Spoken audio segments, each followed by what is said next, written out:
I'm very excited and honored to share the stage today with John Thomson. John Thomson has been a prominent figure in the tech industry for the last 40 plus years. In fact, his list of accomplishments are so long that I carried notes with me. But for those who may still not know a lot about him, let me share some quick tidbits about John. John is the current chairman of Microsoft. He's been the chairman of Microsoft since 2014, where he oversaw the search for the Microsoft CEO, which led to the appointment of Satya Nadella. We'll talk about that more later. John was also the former CEO of Symantec, where he took the company from $600 million to $6 billion.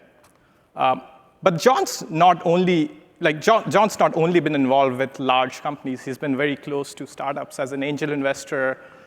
He was the CEO of Virtual Instruments, which he joined 10 years back, which is a Lightspeed-funded company. And that's how we, as a firm, got to know John. John joined Lightspeed last year as a venture partner, and I've been very honored and privileged to share the room with John every Monday and hear his perspectives about sort of like different companies. He's also on the board of Rubrik, as Bipul mentioned earlier, and a couple other Lightspeed companies. So this is sort of a quick introduction about John. He's on a personal front. He's also a semi-professional chef, and we are trying to convince him to write a book, but we'll discuss that later. Awesome. So just to start here, John, let's go back to the very beginning. You have such an inspiring story. You came from very humble beginnings in Florida. Tell us a little bit more about that to us, and how did that all begin, and how did that transform into you moving into technology? Yeah. Well, I grew up in West Palm Beach, Florida, and if you notice, I said West Palm Beach, Florida, not Palm Beach, Florida, because it was the west side of town where people like me live, not Palm Beach. But nonetheless, my father was a postal worker after having been in the military, U.S. military, for many, many years, and my mother was a school teacher. And both of them were very, very dedicated, hardworking people who who did provide the foundation for who I am. My father was a very focused, very hardworking guy. He, even in the African American community, while he had a job day in and day out, he had a bunch of little apartments that he had built and constructed, and therefore he had rental income. So there were things that he did in the community that were different, but were a way for me as a young kid to model or understand that you too can succeed even in a community like that. My mother, on the other hand, was a school teacher, and she had a very interesting philosophy about life, which was life is about lifelong learning. In other words, don't sit on your butt and do nothing all the time. Look for an opportunity to open your mind to new ideas. Candidly, that's in large part why I'm a part of Lightspeed at this point in my career, because I've been in the industry now almost 30 years, I won't tell you, but a very long time. And it's so intriguing for me to get up every day to go to Lightspeed to hear from some new young portfolio company about what they are trying to accomplish. Now, the thing that you have to kind of figure out how to parse is what's real versus what's imagination, but that's a part of the learning process. But from a career perspective, after deciding that I really, really wanted to be a lawyer, I went off to college, studied in the African American community in those days. The most successful professionals were a teacher, a preacher, a doctor, or a lawyer. And I figured I couldn't be anything of those four other than a lawyer. The rest of them I just wasn't going to be good enough at. So I went off to school. I had been a salesperson my last 2 years in college. IBM came on campus looking for sales hires. This is 1971, right at the time that the industry's trying to become more diverse. And so the head of outplacement services for the institution said, John, you need to go and interview with IBM. And I'm like, look at me. I got an 800-pound afro. I got this huge beard and mustache. I wear striped pants and flowered shirts and two-tone shoes. I am not an IBM guy. There is no way I could ever be an IBM guy. He says, I don't care, go anyway. So sure enough, I went, and it just so happened that the sales manager who was looking to hire me or interview me was looking to buy a stereo system. And I happened to have been in the stereo business selling stereos for 2 years. So I spent 2 hours convincing him that he should buy one from me from my store. And from that experience, he decided, I better hire this guy. And so sure enough, I got hired as a sales rep in Tampa, Florida. And about a year to 18 months in, I went to my father-in-law, who was a very successful attorney in Palm Beach, and said, okay, I'm ready to quit and go back to law school. And he looks at me and he says, oh, really? He says, now, how much money do you make? And I said, oh, $12,000. And he says, so in 2 years, how much money will you make? And I went, 2, 3 times that. And he says, well, in 3 years or 4 years, how much? I mean, by then I'll be running the place. And so he says, well, why would you ever quit to go back to law school if in fact you think your career can be that bright in IBM? Yeah. And needless to say, that was the motivation and incentive for me to double down and spend all of my time pursuing what became a wonderful career at IBM. I spent 27 years, 9 months, and 13 days there, and loved every minute of it, quite frankly. That's amazing. Wow. I don't know. I've met many people who spent such a long time in one organization. So what happened after 27 years, 9 months? And 13 days? Well, yeah. I had looked at a lot of companies out here in the Valley. Yeah. And there's a gentleman at Heidrick & Struggles that some of you may know. His name is John T. Thomson. And John had introduced me to probably 3 or 4 deals, and I kept saying no. And he turned to me one day and said, what would it take for you to say yes? I went, gee, no one's ever asked me that question. He says, well, I would like to know what it would take for you to say yes before I put another deal in front of you. I went, okay, fine. Let me give it some thought. He says, I'll call you back in 2 weeks. So sure enough, like clockwork, 2 weeks later, he calls back. And I said, okay, it would be 3 things. He says, what are they? I said, the first thing is it would have to be a software company. Now, one of the wonderful things about my IBM career is I worked in hardware, software, services, sales, all of those things, because those were all a part of the IBM ecosystem. But I knew from that experience that I didn't want to be in any of those other ones other than software. And he says, okay, got it, software, what else? I said, second, it would have to be a mid-sized company that's lost its way, because no one would ever take an IBM guy with as much time in IBM as me and say, oh, you're a startup guy, so let's go put you on a startup. So it would have to be a company that's kind of broken and needs somebody to fix it. He says, okay, fine, what else? I said, well, I now run IBM Americas, 45% of the company's revenues, 65% of the profits. I don't think I want to go to a small company where I'm the number 3 or 4 or 5 person on the list, so it would have to be the top job. He says, what else? I said, that's it. He went, really? I went, really? Well, sure enough, about 6 months later, in comes an email note from John. Subject line is perfect fit. So I click on the email and it's got no content. And I'm thinking, okay, this is a joke. So I responded to the email that says, it may be a perfect fit, but I don't know what it is. And he called immediately and says, it's Symantec. $600 million software company, mid-market, kind of lost its way, looking for president and CEO. And I turned to my wife and she says, yep, let's go do this. And so when you've got a very engaged partner who is aligned with what your perspective of the world is, Katie barred the door on what the art of the possible might be. Wow, that's an amazing story. Must be a good recruiter.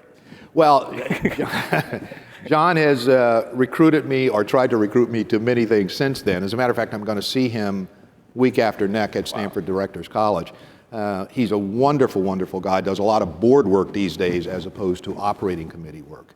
The decision, though, to leave IBM was as much about the realization that I knew I wasn't going to get a chance to lead that company, but I had been on 2 public company boards sitting around the table with CEOs and presidents of companies. And I thought, well, gee, they don't know any more than I do. And if they can do this and get that fancy title, why don't I take the risk to go do that as well? It's amazing. And after Symantec, you joined Virtual Instruments. So you went from a $6 billion company to a $6 million company. What happened there? Well, I had started my plan post-Symantec was to invest in early stage companies, be a board member or advisor wherever it made sense. And so one of the early companies I invested in was called Virtual Instruments. It was a little fiber channel SAN optimization company. And sure enough, about a year into my investment, the forecast for the quarter was $5 million, and the actual results were $800,000. And so you kind of go, wait a minute. I know what a miss looks like, a typical miss. A typical miss looks like 10 to 20% of what the plan was, not 80% of what the plan was. So a fellow board member and I went in to take a look at what had happened and why had it happened. And we discovered two very important things. The first of which was no one in the company believed that the plan should have been our forecast should have been $800,000. I'm sorry, $5 million. It was the CEO's forecast, not the team's forecast. And I went, well, that's not uncommon that the CEO might stretch the operating view just a little bit. But then when you ask the team how they felt, they said, well, we didn't like the way he positioned the forecast, and we're all about to leave. And so the head of sales was going to leave, the head of engineering was going to leave, the head of product management was going to, everybody was on their way out the door. And so the only option was to either remove the CEO or let the team flee and then end up with a company that's in really, really desperate shape. So we asked the CEO to step aside. I turned to my cohort from the board and said, I'd like for you to run the company. And unfortunately, he could not for other things that were going on with his family. So I thought, I'll run it for a couple of weeks, maybe a month or two, find a CEO, and then move on. Well, that quarter, the June quarter of 2012, was one of the best quarters the company had ever had. And my thought was, why don't I go try to raise some capital, because we were light on capital. Well, once Lightspeed committed $22 million or whatever the number was in that first round, I thought, I can't walk away now. I have no choice but to run this company because the investors put faith in me and money behind me. And so that was what got me to stay at Virtual Instruments as opposed to being just, if you will, an investor. Unfortunately, the outcome wasn't what we had hoped for, but it was an unbelievable learning experience and reminded me of what my mom would remind me of all the time, which is life is about lifelong learning. That's awesome. That's amazing. It's packed so much insights into that answer. Let's talk about Microsoft now, right? It's been such an amazing story the last 6 years, how the company has transformed, and you had the front row seat there. Tell us more about some of the major shifts you've witnessed in the company, culturally, like strategically. Yeah, if you were to look at the company today, it clearly, as reflected, if anything, in its stock price, has seen an amazing, amazing trend or change. But if you look underneath at the product plans and what have you, they're not dramatically different than they were prior to Satya. But the subtle changes are what have made the huge difference in the company. Case in point, Azure used to be called Windows Azure. Well, Azure's called Azure, not Windows Azure. And oh, by the way, Azure now is open source. Therefore, it can't be Windows Azure if it's open source. I mean, there are subtle things like that that have progressed the company's strategy from what it was when Steve was there. I think the more significant issue, though, is the cultural change that's happened in the company. I remember shortly after, about a year after becoming chairman, I went to the Stanford Directors College, and I was asked to give a point of view about Microsoft, and one of the comments I made was that it had a very toxic culture. And I thought, oh, I shouldn't have said that in public because Bill Gates' sister was sitting right in the front row.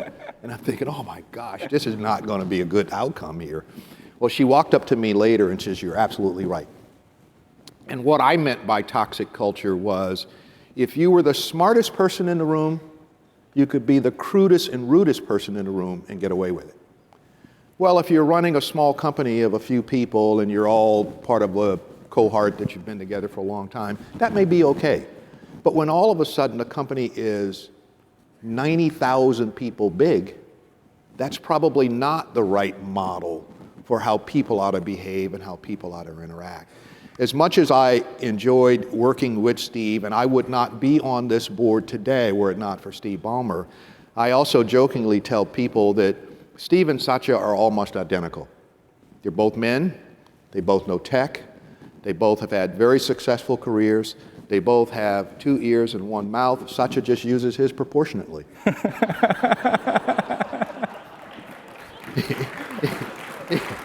He listens more. He's far more willing to ask your opinion rather than tell you what you ought to be thinking. And I think that openness, that candor, that willingness to be open-minded is what has caused customers, partners, employees, everybody in the industry to say, this is a different company now than it was some 6 or 7 years ago. That's incredible, and it's a good segue to just talking about Satya and his appointment. Was all these things that you talked about him, was it clear when you were deciding on him being the CEO? Well, I will tell you, I had a natural bias from the beginning of the search that the company needed an outsider, not an insider, because I felt that the problems in technology were more solvable than the cultural problem, quite frankly. And therefore, if you wanted to change the culture of a company of that size and scale, you really needed an outsider. Now, that perspective came from having been at IBM when Lou Gerstner came in. IBM had been run by many, many insiders for many, many years, and Gerstner came in and literally changed the tone and culture of the top of the company that really, really permeated down through the company and got it back on track. Now, it's in a different problem state today than it was then, but nonetheless, he really, really did do a good job. So my sense was, I got to find a great tech person from outside who can come in and run this company. Well, in 2013, Microsoft wasn't considered a cool company. And when you'd come to the Valley and you'd call on all of these wonderful leaders in the Valley who could run companies of scale, they all would kind of go like, I don't want to go there. Or why would I ever take a job at that company? Or what's your view of how you're going to fix it? I don't know if I could ever fix it. And then you kind of go, holy smokes, here are all these brilliant people who are afraid to take on a tough challenge. Yeah. And literally the ones who were highest on my list had us lowest on their list. And that didn't really work very well. And so we decided, okay, if the number one problem to solve is first and foremost a technology problem, and the number two problem is a cultural problem, then we cannot get this thing out of whack. And so we then turned to the inside. We had several insiders. Clearly the leader on the inside was Satya, and Satya had a strong, strong, strong technology background. He had run the Azure business, he'd run the enterprise business, he had actually run the search business. So many of the things that were the attributes that you were looking for in a technologist as the technology leader, he had. And then he had one other attribute that I find just incredible, particularly at this point. He's humble. I mean, here's a guy who has done incredibly well throughout his entire life, not just the last 6 years, his entire life, but the humility and the dignity with which the empathy that he displays is just so different than what had been there before. And so the combination of this core technology focus and experience and this empathetic attitude were the things that, candidly for me, were the selling point for why he ought to be the CEO as opposed to anyone else. Sometimes people say it's nice to get lucky, and I am damn lucky that we chose Satya for sure. That's awesome. Yeah, I know just about John, like his humility is just amazing. Awesome. So, well, let's kind of talk about a little bit more about like Bipul was here. He spoke about Rubrik. You are the chairman of Microsoft. You chose to take the board seat with Rubrik. How did Bipul convince you? Well, let me back up on my relationship with Bipul. So once upon a time, there was a guy in IBM that ran the software business whose name was John Thomson. Wasn't me. And the guy who bought Veritas, his name was John Thomson. That was me.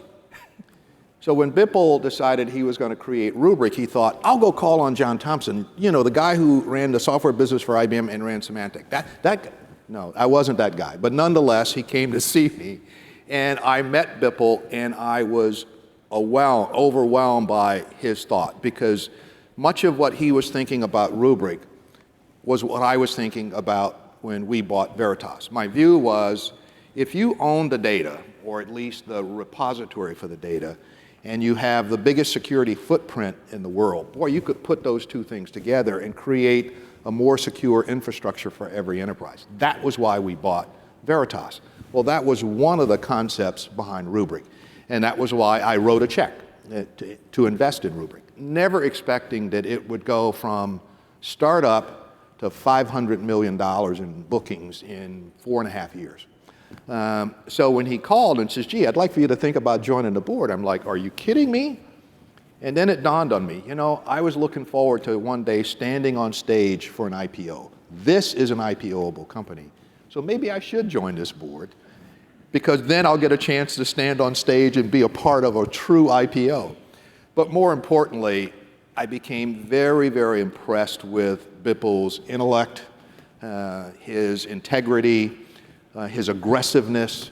Those were all things that I thought, those are the makings of a company that truly can be disruptive in the backup and recovery space, because they've got a leader who, in and of himself, thinks differently about the world than most leaders. That's impressive. Yeah, we always, so talking about a little bit more like from your vantage point, you see a lot of companies see Microsoft's strategy. What are some of the big trends that you're following that we should all be aware of? Well, I think the trend that none of us in the room can ignore is all about AI and machine learning, or AI and ML.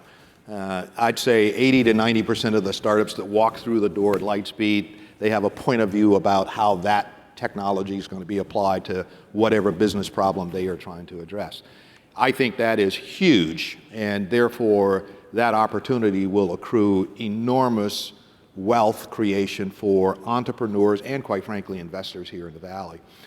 I think the broader issue for the industry, quite frankly, is I believe the cloud infrastructure will perform just like PCs did on a price basis. In other words, it's priced high now, but 10 years from now, it will be substantially below where it is. And therefore, people who are going to make money in this cloud world are going to make money on the app platform, not simply the infrastructure as a service. And therefore, I am very fascinated by all of the app layer things that people are trying to do, not just because they're mobile, but more because they live in the cloud and they have the flexibility and, let's say, security elements of it that would make them enterprise friendly. The one big long-term issue that I am watching very closely is all about quantum computing. We've hit the wall on the Intel view of the life cycle on chips. And so it's time for us to now take the next big step. And quantum, which is probably still, pick a number, 5, 6, 7 years away, that will in fact change the world. Because given the context of how data is being created, every year and a half we produce twice again as much data as we had before. And so as that continues to evolve, you're going to need more powerful compute capability in order to solve problems or get answers out of the data that has been aggregated. And so quantum is one of those big issues that I think we all need to be focused on. But in the interim, it's all about the app layer and getting more and more app functionality and simplicity in the app functionality as it's delivered, if you will, from the cloud. It's amazing. Yeah, very cool. And we've been spending a lot of time just looking at a lot of these companies early days. So if someone's thinking about starting companies, those are massive trends to get behind for the next 10, 15 years.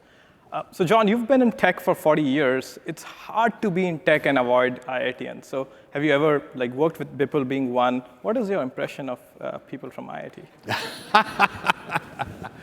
Well, look, this industry and this part of the world would not be as strong as it is were it not for this group of people, quite frankly. Make no mistake about it.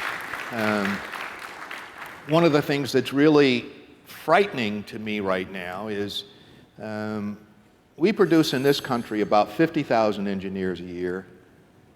China produces about 1 million, and India produces something pretty close to that as well. And we are in a crazy, crazy battle, if you will, around immigration control and what have you.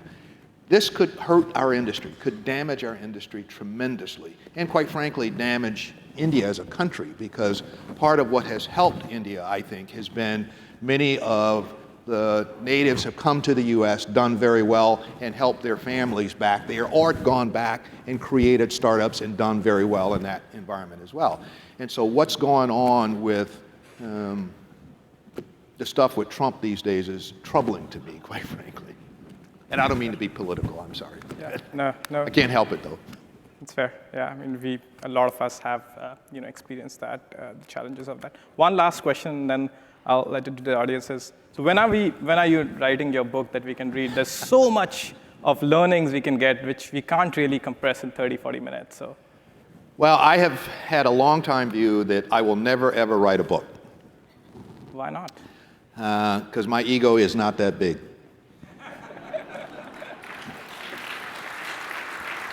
I got an email note from a very, very good friend of mine this week, Tom Siebel.